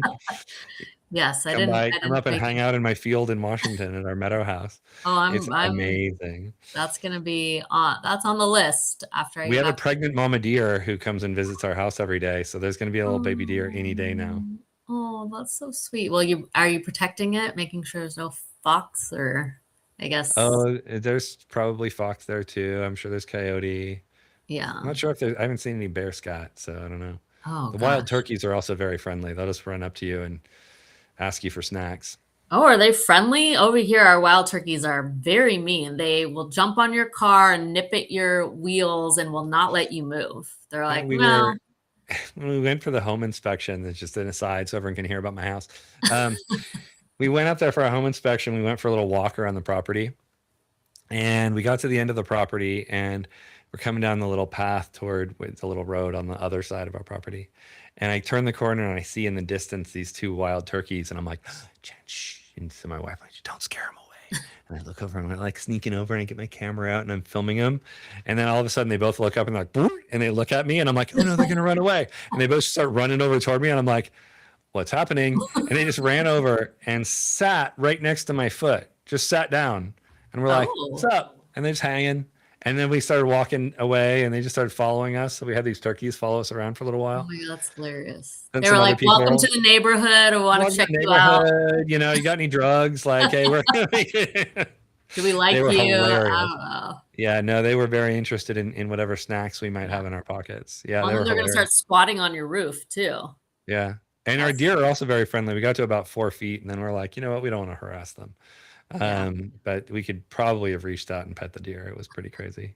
Oh, I love it. Yeah, I mean, living in Marin, we get a lot of that. And now Yeah, where you sure. are too. So, Yeah. We're on the edge of civilization too. There's like no one past us. It's just oh, woods that and sounds go like a scary forever. movie. So, Best movie ever. All right, enough about my crazy yeah. house. Um, that's where I want all my charity money to go to protect Oh, my okay. house.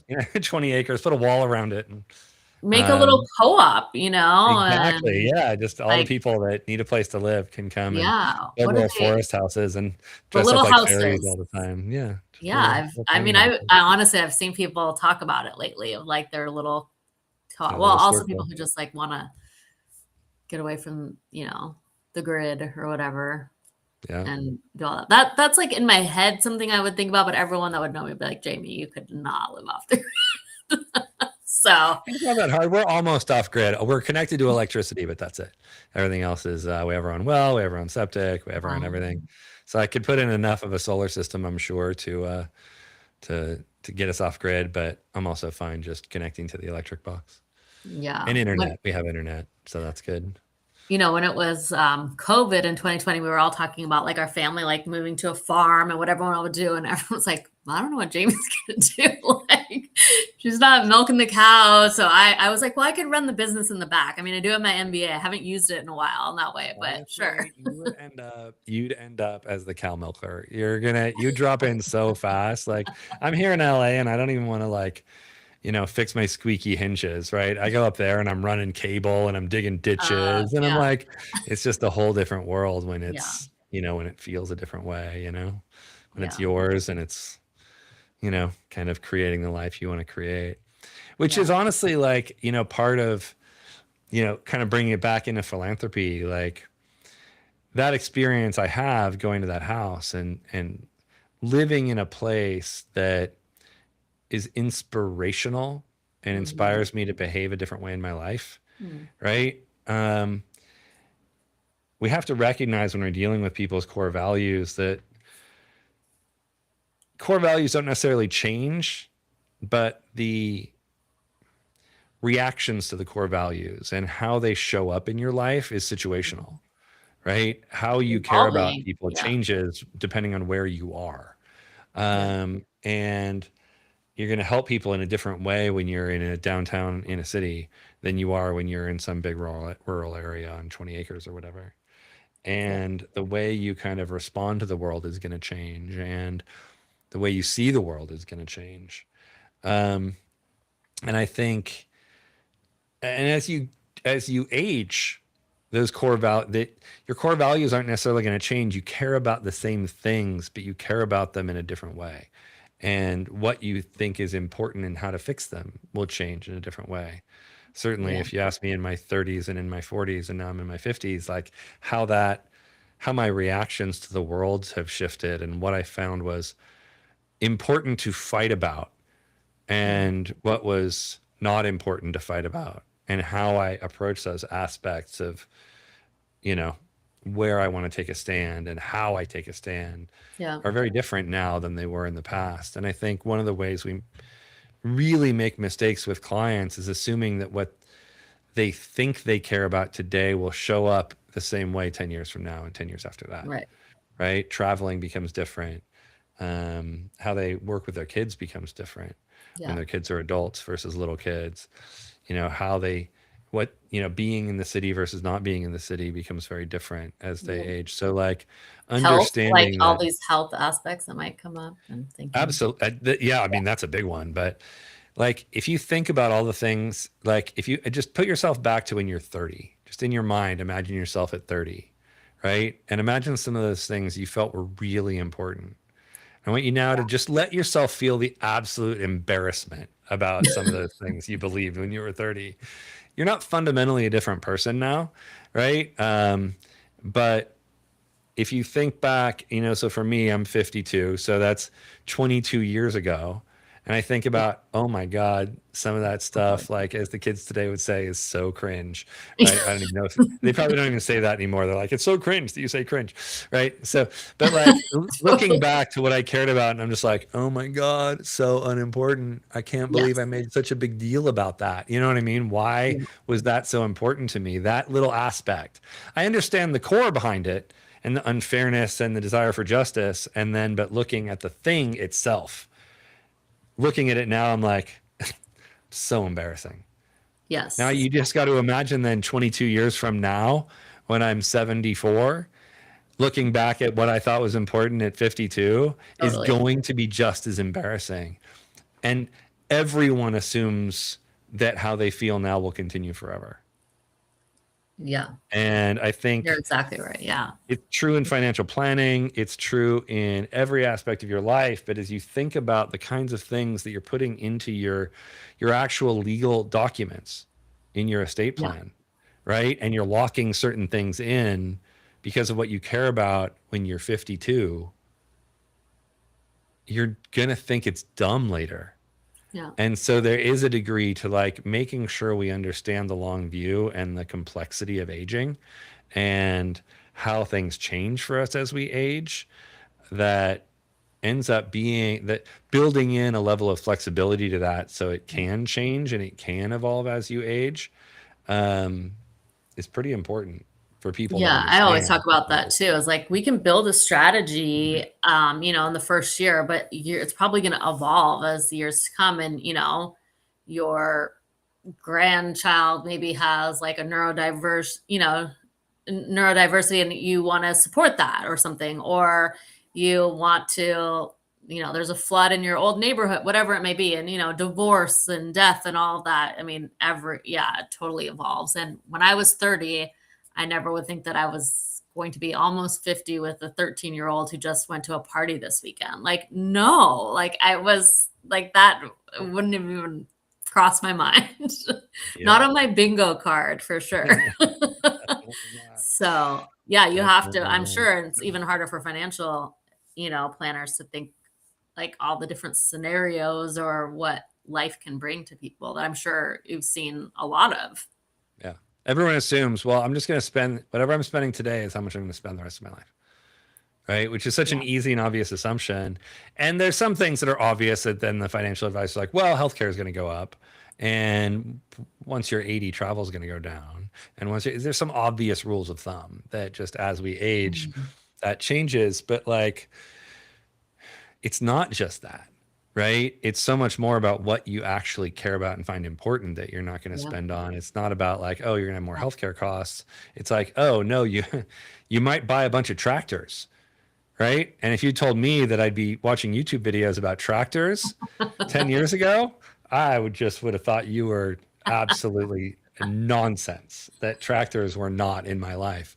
And now I'm debating like, how many horsepower my tractor needs to be. And do I want one that's like a 2-ton or a 3-ton? Like how much weight do I need to pick up? Like, and is it a tractor or is it a skid steer? Like what kind of equipment do I actually want? You know what I mean? Like I wouldn't have ever imagined that I would know the difference between a tractor and a skid steer.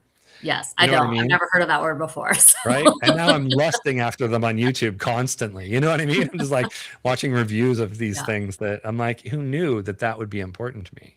Yeah. I think about that too. I think about myself and like, retiring at some point, of scaling down our house and like knowing where we want to live and, all that. But something important to me is like, I want a place where I have like a garden and being able to do all that, which again, my 30-year-old self would have been like, that's embarrassing. Don't say that out loud. But right. What matters to you, what you think about and who you want to support, how you want to support them. Yeah. And how many of those decisions are permanent? My wife and I had such a big conversation around, this is the first time we've ever bought a house that was, that nothing was pulling us to. Right. Any other time we were there, it was like, oh, we need a place for the kids. We need a place for the job. We need to move here because I'm there because of this or whatever. Yeah. And this is the first time that we're like, we could live anywhere in the world. We could live in any situation we want to live. Like, what do we actually want? Right. And we had a kind of a big debate, not debate, but just like this kind of weighing of our options around, do we want to go live in a small cute town, right? Like Stars Hollow from Gilmore Girls or whatever, where we're, on the edge of the village. We could walk into the coffee shop every morning and not have to deal with our car and just kind of live that little small town life, right? We're looking at Astoria, found this cool Victorian in Astoria that was walking distance to everything. And we're like, that would be super cool. Or do we want 20 acres in the woods where everything's 35 minutes away? Right? That we can't get coffee without a 25-minute drive. You know what I mean? And we just end up staying at the house more and just enjoying our, kind of off in the woodsness. And those are very different choices. What was the final? And we ended up with the latter, obviously. I was gonna say you must really like each other, you and your wife, to be able to be, that's so many acres. We have the best marriage of everybody, so it's like, okay. I actually feel kind of like embarrassed talking about it. We're so good, it's like insane. My therapist never believed me. I was like, no. She's like, do you want to talk about your marriage? I'm like, why? It's perfect. She's like, I'm like, not really. Like, I don't know what to tell you. Like, this is the least trouble of my whole life. You know what I mean? But no, we're very aligned, and we ended up choosing the latter. We wanted off the place, off in the woods. We found our dream house, and it was amazing. But we walked into it going, and in 10, 15, 20 years, we'll probably sell this place and go live in a cute little town where we can go walk to coffee, because that's when we're 70, it's more important. And actually, the people who built our house were 50 when they built it, and they sold it when they were 70 to go live closer to the grandkids and be in town. I'm like, oh yeah, we're just doing their thing. Right. They built it. This house is a disaster for a family. Like, it would just be not the right house if we had like 3 kids or whatever. It just wouldn't have worked. But it's perfect for us. And so like that understanding, and I think bringing it back to philanthropy, like understanding how the life cycle changes of a human, right, is such a big piece, because, the things I cared about before, I don't care about. And the things I didn't care about before, I really care about the world. Not just about myself and my own desires and my own lifestyle, which also have changed drastically. But like what I'm willing to fight for and what I'm willing to give to have shifted very significantly. And how I would give also, Yeah, I see that of really significantly with women, older women who, have been sort of aside to their, if they're a heterosexual couple, most of the time, it's the husband who has been making all the decisions, paying the bills. I've had plenty of women who's like, I literally don't even know how to pay a bill, right? Yeah.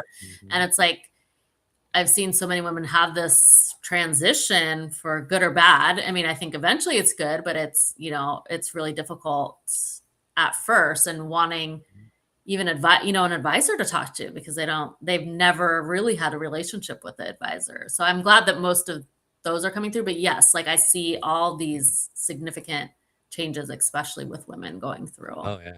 Those were my clients, right? I specialized Okay. in the widows over 60. I think I just reminded them of when their husband was nicer to them. You know what I mean? Like before their husband got old and cranky, they're like, "Oh, Yeah. good, you're a replacement for back when I liked him." And so those Well, ones at least who you're not old either, and cranky then. That's good. They didn't see you as old well, and not to them. cranky. I'm old and cranky to my own kids. Um, it's part of the social contract. Yes, totally. Um, but no, it was some of the most rewarding work I did was working with women who were now responsible for their own lives in a way Yeah. that they never did before, and were old enough to have been told by their parents, "Don't worry, you won't ever have to worry about money. Your husband will take care of that." Right? That I don't think women in their 20s and 30s still get that same message, mostly, at least not as prevalently as they did Right. than people who grew up in the 50s and 60s were told that directly. Yeah. Right? And Yeah. the women who remember not being able to get a credit card, Yeah. right, in their own name. So, like, there is definitely a generational shift that I've seen. But working with some of those women who were suddenly moved from a place of, oh my God, I have to make all these decisions, to, oh, I get to, control my own life. And watching that transformation, I think, is really Yeah. fascinating and very cool. I Um, agree.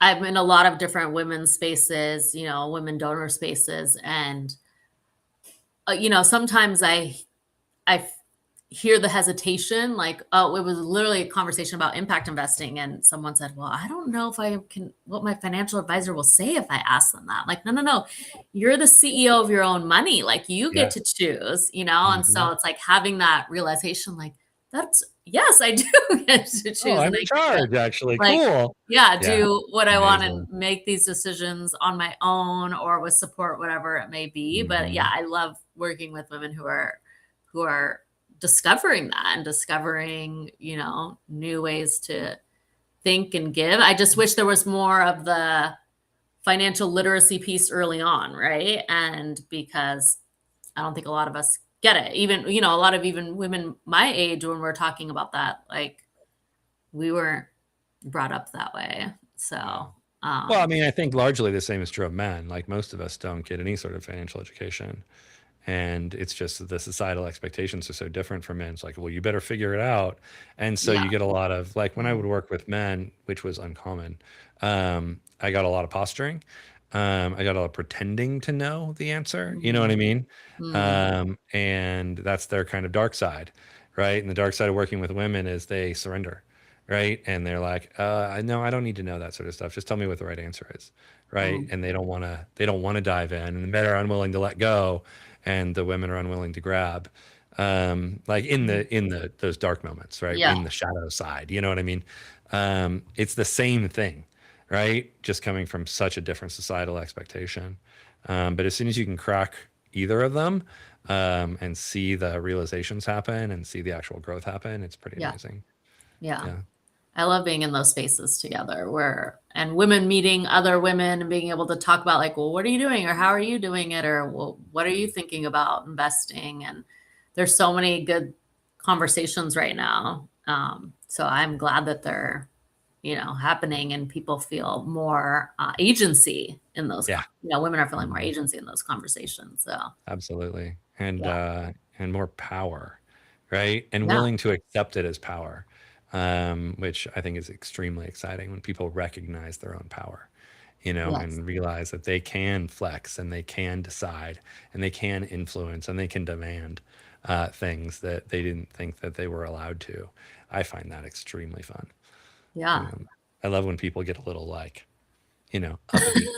You know what I mean? They're like, hey, wait a minute. No. I said this, and this is what's going to happen. You know what I mean? And I think that's very exciting. When they start demanding you put them in investments that you're like, that's a bad idea. And they're like, I'm doing it anyway. You're like, good for you. I mean, it's still a disaster and you shouldn't do it, but like, I'm going to do it. Like, let's do what you want to do. Yeah. And sometimes they're right and sometimes they're wrong, but when they can then own the decision and own the mistake or the not mistake and come back to me and say like, see, that did well. Ha ha. Or yeah, you were right, but I still am glad I did it. You know what I mean? Yeah. As opposed to feeling embarrassed or shut down. And feeling validated that they made a choice and had it not work out. That's the best case scenario for me. Yeah. Like make the choice, own the choice, make a mistake and go, oops, that one didn't work. Yeah. What did I learn from that? And it's not, I should have listened to my financial advisor is never the lesson. And there's so much arrogance around financial advice. Like I find it excruciating actually. Like, and that energy is probably part of the problem, where you get these financial advisors and they'll talk about it in the financial advisor spaces where the clients aren't. Right. And they're like, I had this client and they just never listen to me. They never follow my advice. And I'm like, and they're like, should I get rid of them? Should I fire them? I'm like, your job is not to make people follow your advice. Your job is to give people advice and education and knowledge so they can make decisions for their life. Right. Yeah. It isn't about them doing what you say. And there's so much of this industry, like a large majority of people who feel like their job is to get people to act appropriately, as opposed to help people make decisions. They feel like they need to help people make optimal decisions. They need to make people do the right thing, right? As opposed to they need to help people make educated decisions. And whether that's right or not is irrelevant. They get to choose still. That. You are there to support your client's decision making, not to lead them to the right decision, because there is no right decision. And that level of arrogance is so pervasive. And it's true of all advisors. It's all professional services. It's why leading professional services is so hard. Like being the CEO or president of an organization is really hard because all the advisors are smarter than you, right? Almost by definition. Because if they're not a better advisor than you are, then you shouldn't be the president. You should go be the advisor and let them be the president, right? Yeah. The worst advisor should be the president. You know what I mean? Because otherwise you're wasting talent. You know what I mean? Like you're really that good of an advisor. It's just go. A good consensus builder is the best leader of professional services, the best politician, the best manipulator, right? The best person who can get everyone to just agree, right? That's the person you want leading your organization, not the person who knows how to do the best advising. That person should be sitting with clients. They're the person who knows how to do advising the best. Why do you have them not advising? That's crazy. But if they're in small boutique firms, how does that?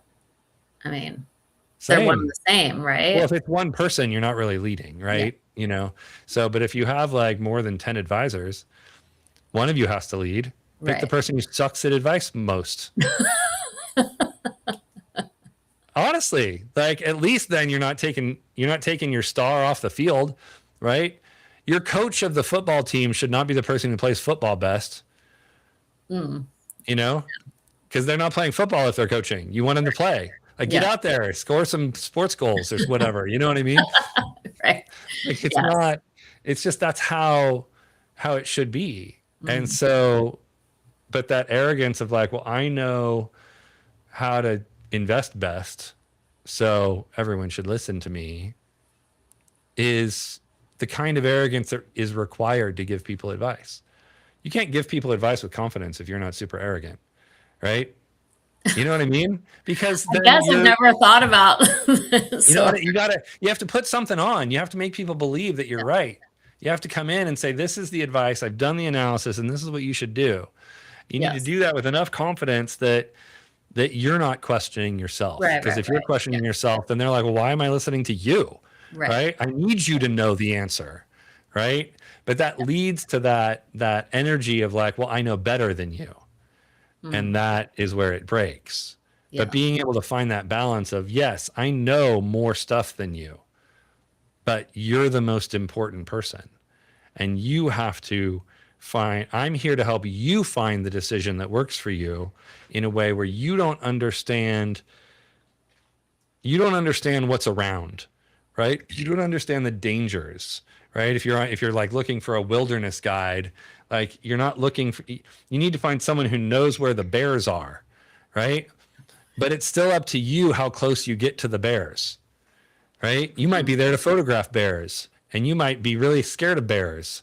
And the guide has to understand what your goals are so they know how close to get you to the bears. All they need to know is where the bears are. They can't put their value judgment on well, this is how close you should get to bears, right?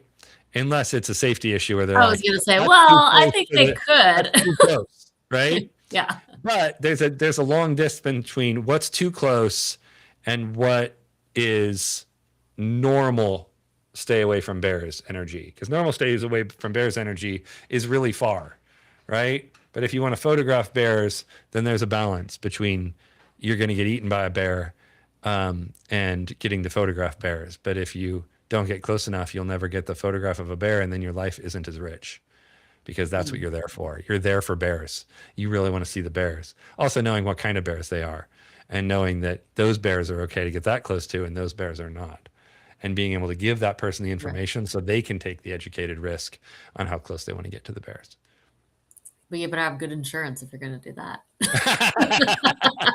To do there. But there is a lot about being in financial advice. It's just knowing what the bears are and how close you can get to them, right? It's a safety issue. Like, how much can you invest in this one stock? Can you invest a little bit? Of course you can. Can you invest 80% of your assets? That's dangerous. yeah. But they get to decide.